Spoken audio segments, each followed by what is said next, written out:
News with Gina.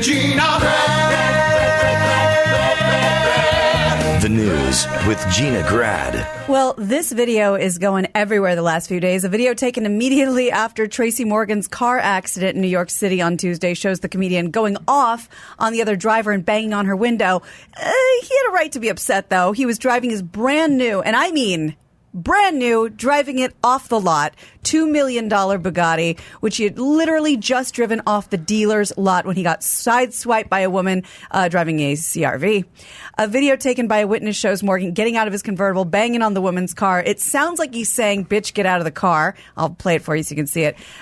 She was identified as a 61-year-old. She said she was traumatized by his reaction, didn't know he was a celebrity. She insists she didn't hit the car. Hold on a second, because there's audio.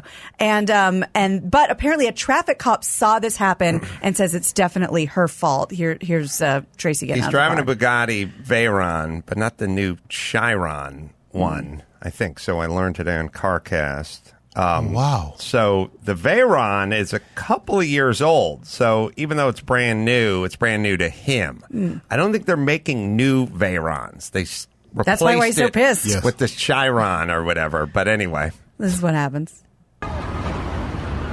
It's in middle of Manhattan, I guess. Nope. He gets out of the... 42nd and 10th. It's the... Bitch, get out of the car. It'd be funny if she sued him and made a bunch of money. And he kind of hops out. Scratched up his Bugatti. There is another picture of him sitting inside an ambulance, which I don't totally understand, because he looks pretty able-bodied here, but he is pissed. Yeah, the Veyrons, they stopped in 2014, so someone's got to tell Tracy that's an old used car. Oh, my goodness. Where do you even get the insurance to insure that? I mean, that's not something like a part that you're just going to find. I think he got like $100 million plus settlement, so he's on a bit of a car buying tear. Right. Also, you guys have to understand that it's like, I don't know, at a certain point when you're dealing with potholes and a-holes, you just get a truck, get a Ford Explorer and just bounce around the city with it. Like, don't deal with it. Have something cool in your summer estate, for whatever. the country home. Just don't even try to. I guess he was driving home from the dealer, but I mean, really, like, have that thing just flatbedded out to your estate and dropped off and keep it for the weekends. Yeah. Don't even try. You just said estate. Like, does everyone have an estate? Everyone has a Bugatti. Veyron has a. Oh, okay. I just have a home.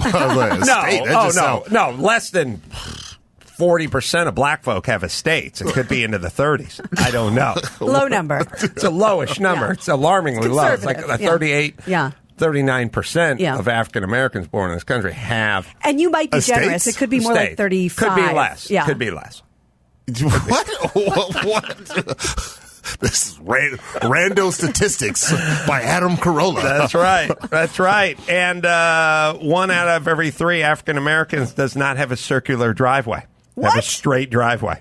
So the statistics are even more alarming when it comes to fountains and coach houses. I'm starting to learn this way. Yeah. Mm-hmm. I am perplexed, befuddled, amused. No, he has an estate with a lot of aquariums in it. He was making good coin before he got into this accident, but he made. I didn't realize that that settlement number was so large.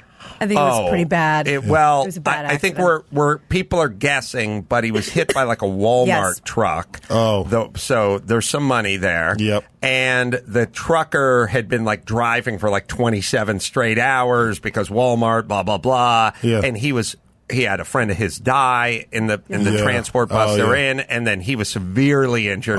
So I mean, you just money. And so anyone who's no lawyer would settle that thing for any less than $100 million.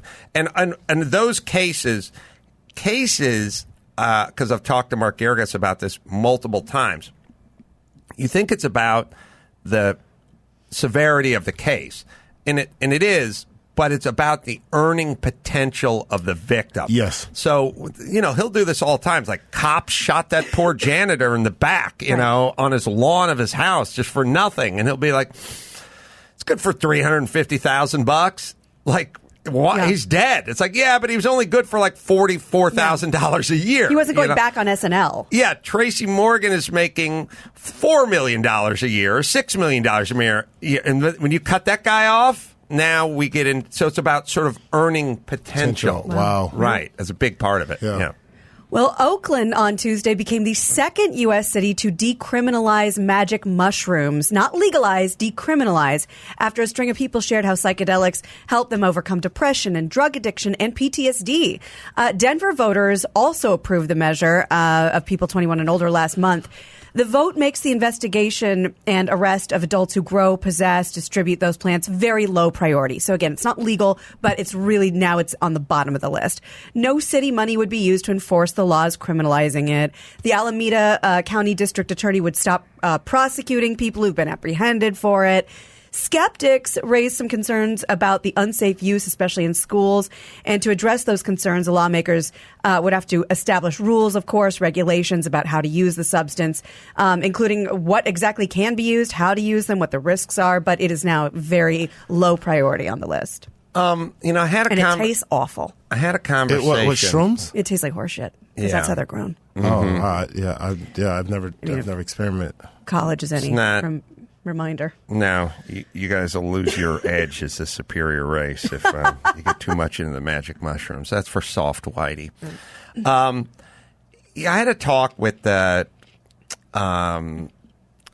Shelby Coffey III. The guy was editor-in-chief of Los Angeles Times a million years ago when I was his boxing coach and he was running the Times. And I would sit around and just go like, so legalize this and legalize prostitution, legalize pot, legalize drugs, and legalize everything. And like, who cares? Why do we police this? And I do feel that way in general. But he did say to me, then you live in that society. Like you do live in that society where like prostitution's fine and drugs are fine. And like everything's just sort of legal and acceptable and whatever.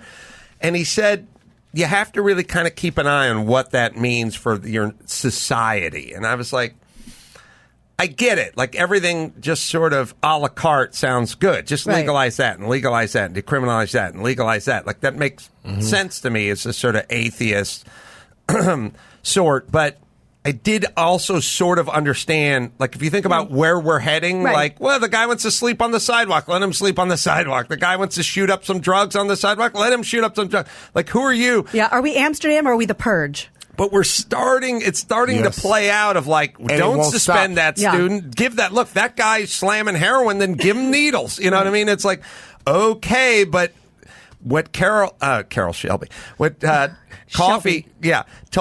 Coffey told me in 1993 is be careful of what that society sort of turns into. And do you think it can ever turn back around? Because sometimes you hear about this whole pendulum movement where, because no doubt about it, America's swinging, far left. It has gone so far left and it's continued to, like, does it come back around really fast to where it can maybe sit in the middle, or does it keep going so far that it then swings all the way back to the crazy right? You know what I mean? Like, it is just, to me, like I said something the other day to someone.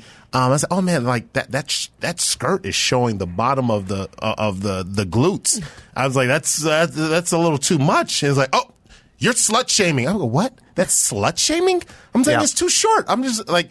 But now all of a sudden, like, it's that whole idea, do what you want, because if you feel it, do it. So there's no moral compass to really operate off of outside of, like, if you're killing and stealing. But outside of that, there's no real moral compass. And even if you're an atheist, like, I think everyone has a moral compass. There's good news and there's bad news. The bad news is society's just going to come undone at the seams. No doubt about it.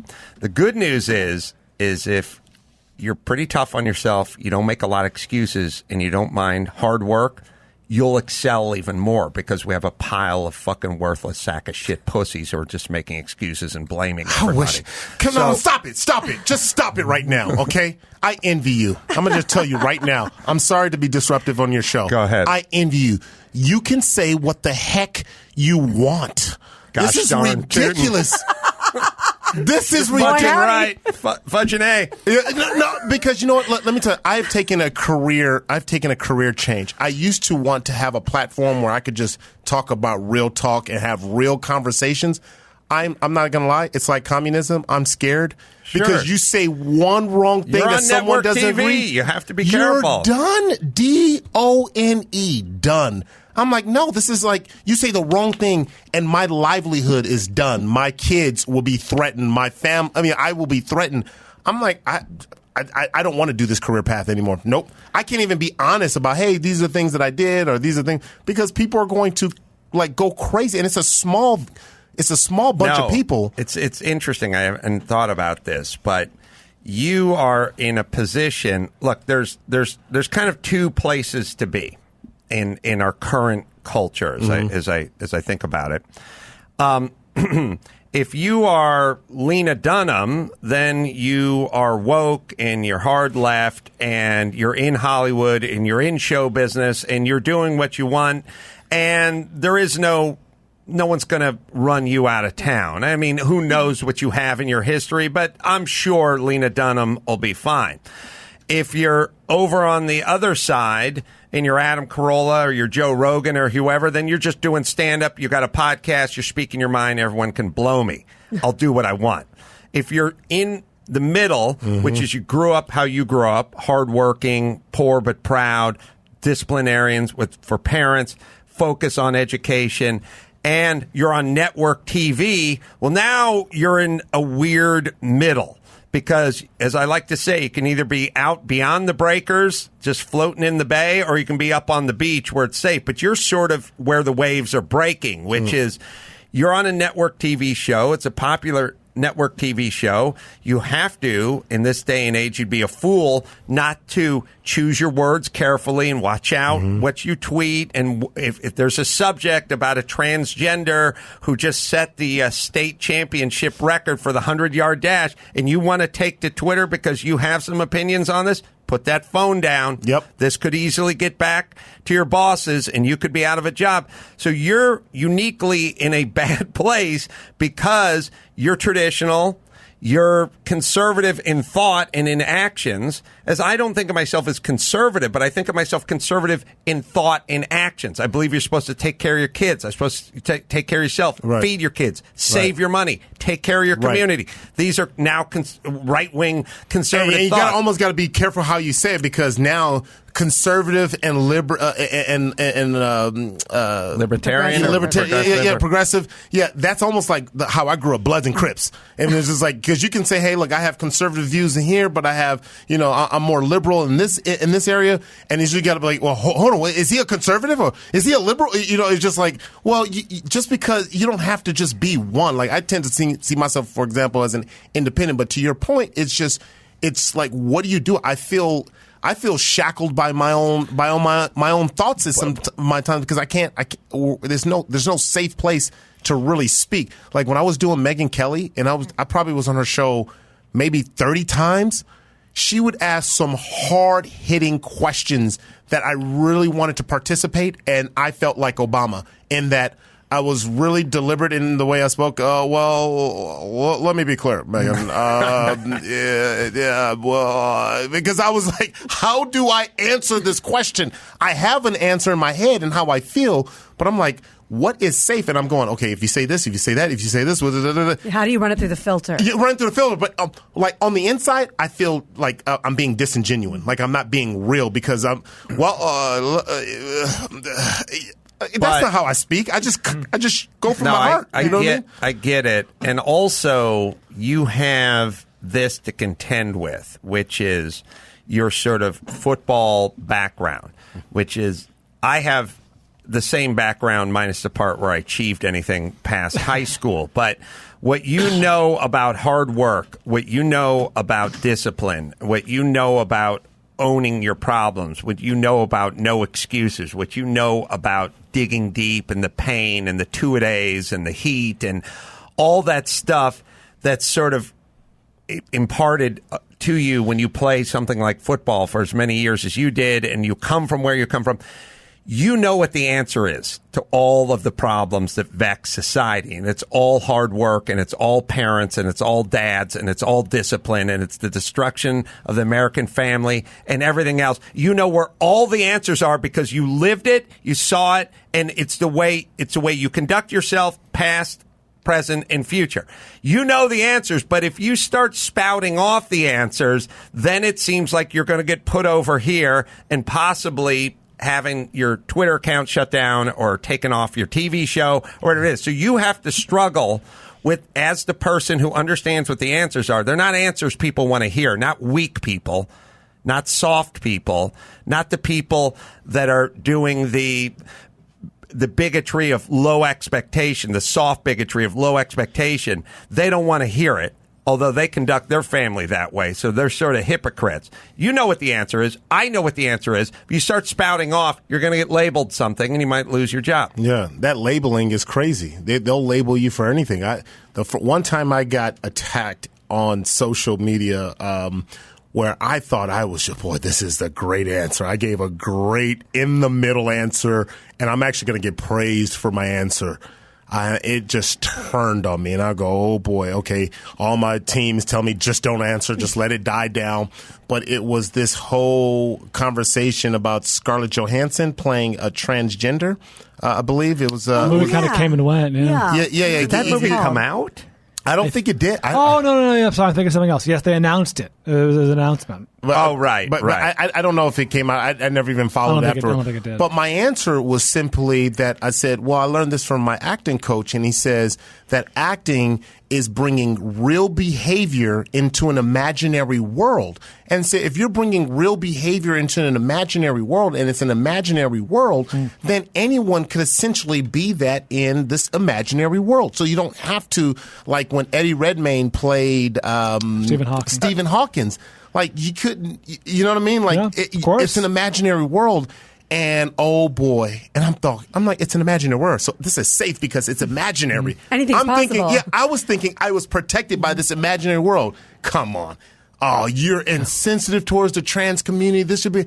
And I'm going, what? That's exactly what you And want. is it you're anti and bigot and phobia this? And it just all started coming out. And I'm going, you know what? This is a very unsafe world to speak. It's a very unsafe. So as far as I'm concerned, I'm going to take the God-given teeth that my parents gave me and God gave me, and I'm just going to smile all day and say, hey, everybody. Piece of advice for anyone who wants to attack Akbar. Do it via social media. Yeah. Don't do it in the parking lot of a Zodi. Don't Get go that for the- keyboard That's a curve going. That'll be a different experience. What are you trying to say? I still got hood left in me? I'm telling you, you got a lot of upper body on you, man. All right.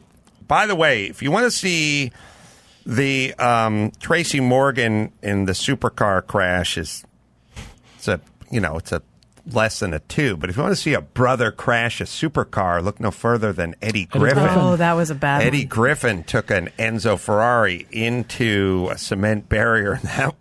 That was a supercar and a super crash. All right. You want to see Eddie Griffin? You want to see his car? That's what I was just looking at. Why did he crash it? The movie Red Line. He was making a movie called Red Line, and he locked his brake up when he's doing a little cone course, and it was like the producers. And it's an Enzo? Yeah, it was an Enzo. It was a supercar, and he did some. Was it an accident? Or wasn't there a lot of talk about it being cooked? There was. But if you look at the film, that is not a cooked crash. That is him locking up the front brake, trying to turn, and just nailing. God. What do you mean locking hard. the front brake? I've done a little race car driving, and the problem with people when they're feeling like they're not going to make the corner, they stomp on the brake. And they stomp on the brake, the front tires lock. And then what they do is they go, now I'm going to turn to try to avoid this thing, but you don't turn, the front wheels are locked. You'd be better off turning hard and seeing if you could kick the rear end out or spinning it out. So the stomping on the brake causes problems with people a lot of the time, even though it's everyone's sort of impulse. Yeah, instinct, yeah. Well, Yes. Speaking of trouble on set, more trouble on the set of the upcoming James Bond movie.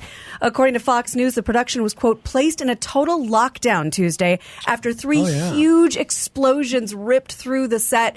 Producers tweeted that there were no injuries, but one crew member outside said he had a minor injury. The accident occurred when filmmakers tested a stunt involving a fireball in a laboratory. A source said it was utter chaos. Can't you digitally do that shit now? No, they want to go old school, apparently. There were three huge explosions, blew off part of the roof, the panels off the stage, the wall panels. And this comes just weeks after Daniel Craig hurt his ankle while filming in Jamaica. They had to cancel over a week so he could recover from that. And this is the 25th Bond movie. It's supposed to be released next April. You had a bad childhood when the highlight of your life was watching James Bond, and then they'd go down the elevator and they'd go to Q's place, and they'd be at the place where they were testing. They were at the lab, and they'd be like, or whatever, this is a tennis racket that's a submachine gun. And it's like they had a mannequin fall over. It's like, oh, man, this is the best.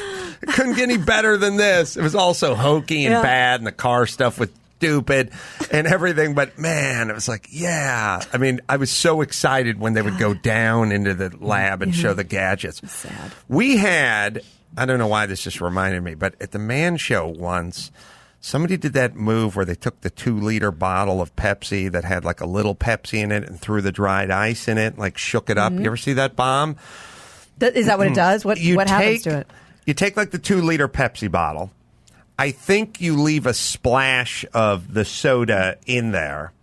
You then take a couple chunks of dried ice. You throw it in there. You put the cap back on tight. You shake it up and you set it down and you just walk away.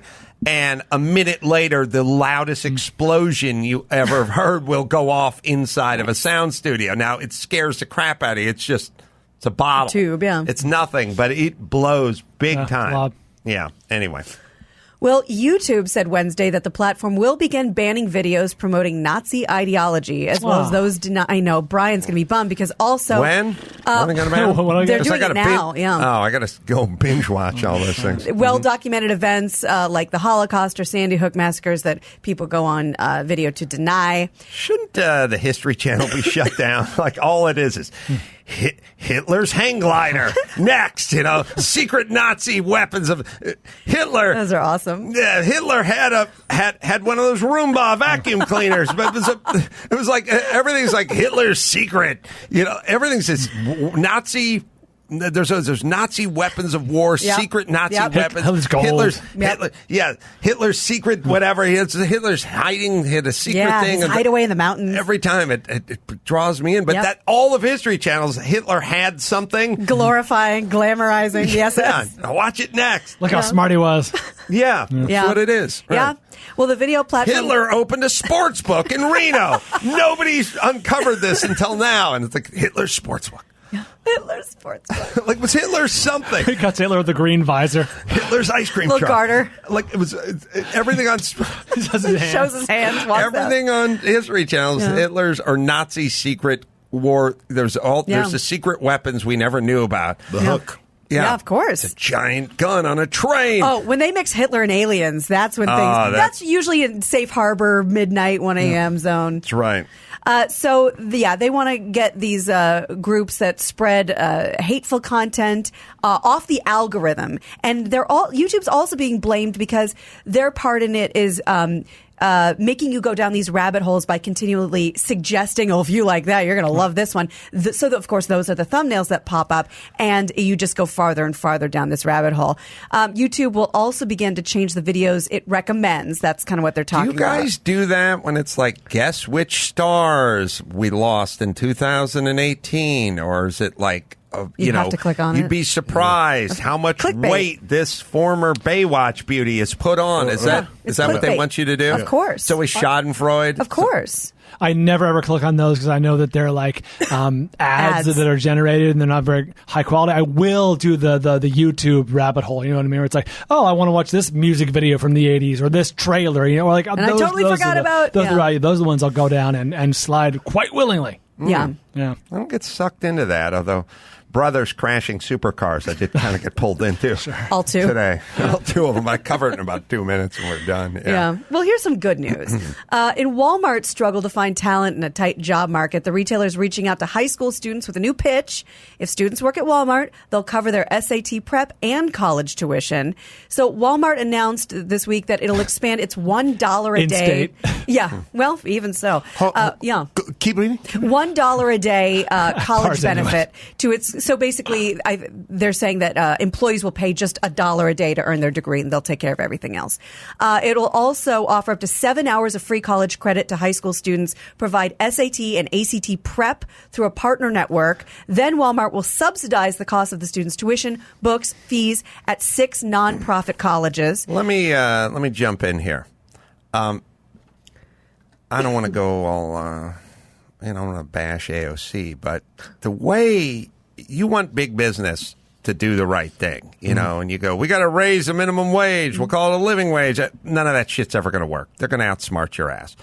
You beef up the border and stop cheap labor from coming in.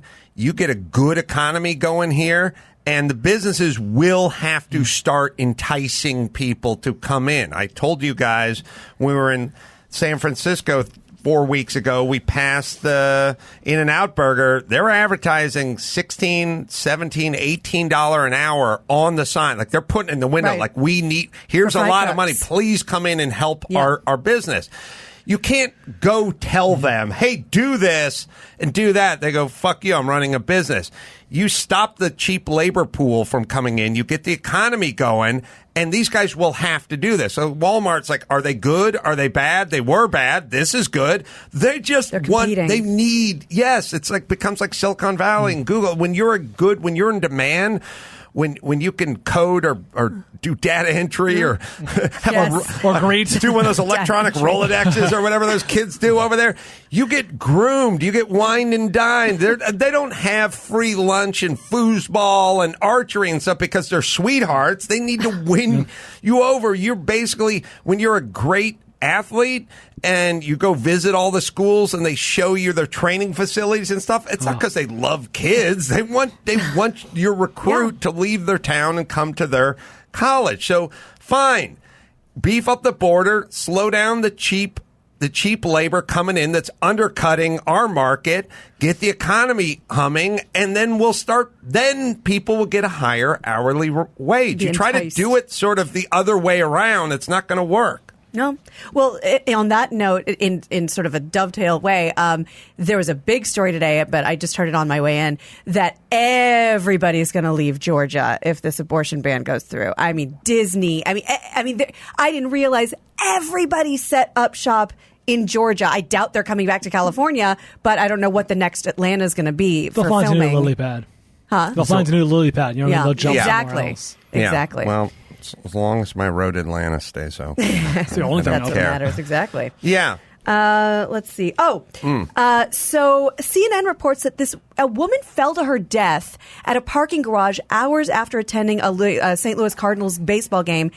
And that's horrible and tragic. But her husband was arrested. Why? Because at the bottom of the parking garage next to her, they found a cell phone with a video on it that was still recording, apparently. She recorded the fight that they were having on the top of the parking garage before she fell off. Can I say this? Yeah. We're doing a lot of this at stadiums with like people reaching for foul balls from the upper deck. We're hearing a lot of these stories every day.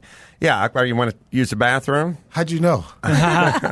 You can read my... I can read your mind. Go ahead and hit it. I'll filibuster. Okay. Thank Christ he's gone.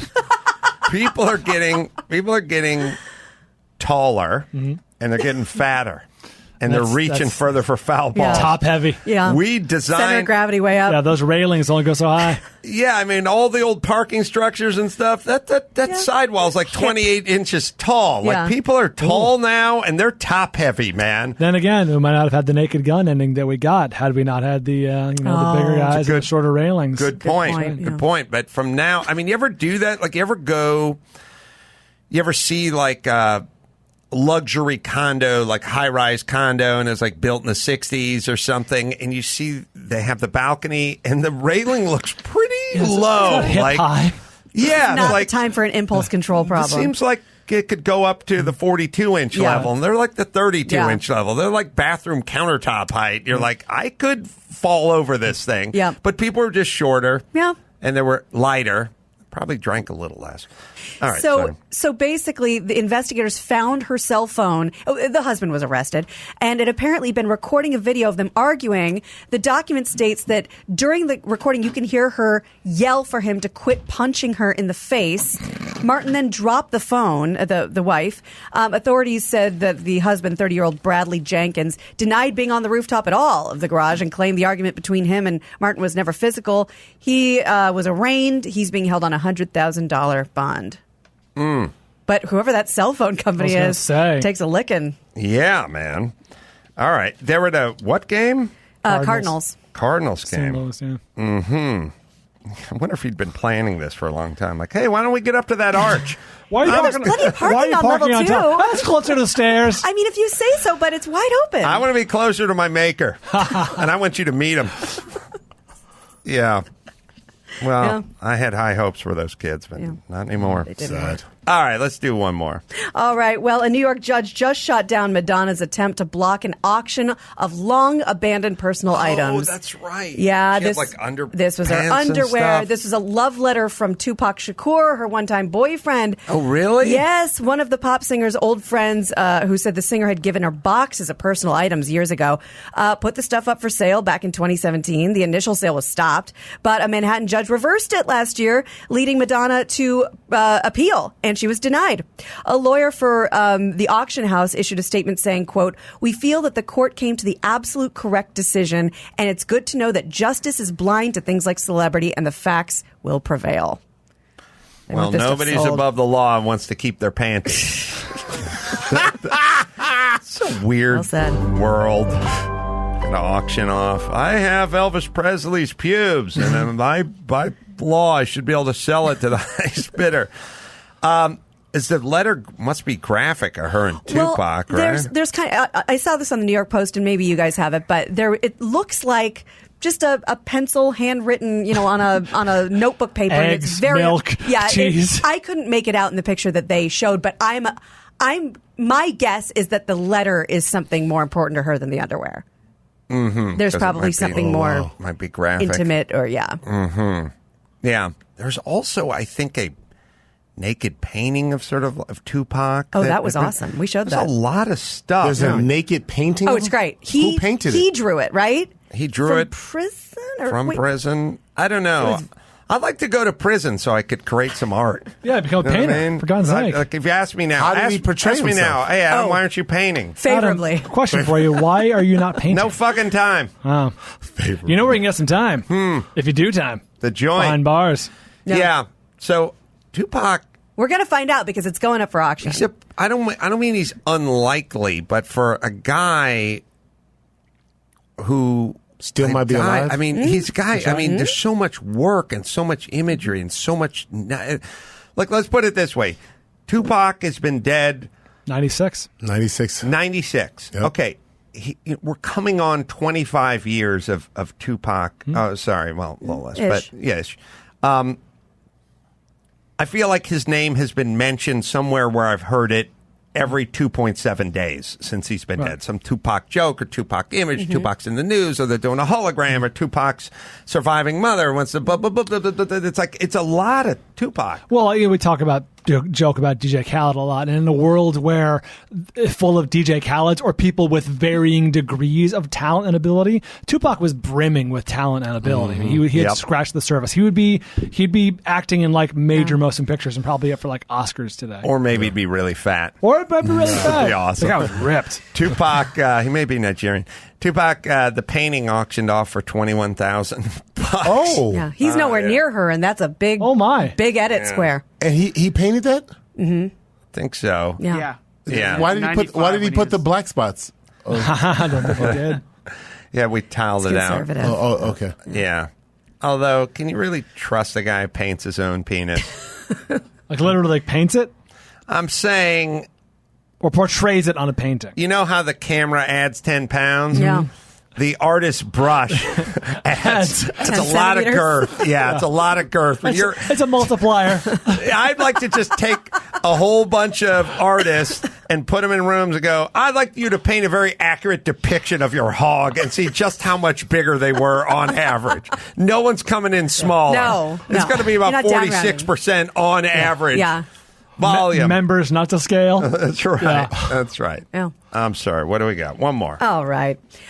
So in the great coffee debate, whether it's killing us or going to make us live forever, the latest story is percolating. CNN reports that coffee lovers able to breathe a sigh of relief, at least with this new study, found that drinking large amounts of coffee won't stiffen your arteries, won't harm your heart. We tend to get a lot of mixed messages about this because a new study's coming out every day. But a new study founded by the British Heart Foundation, as Vinny says, we got to follow the money and see who funded it, found that drinking 5 cups of coffee a day was no worse for the arteries than drinking less than 1 cup. The study of more than 8,000 people across the UK also found that those who drank 25 cups a day were no more likely to experience stiffening of arteries than somebody drinking less than 1 cup. Otherwise known as my Uber drivers.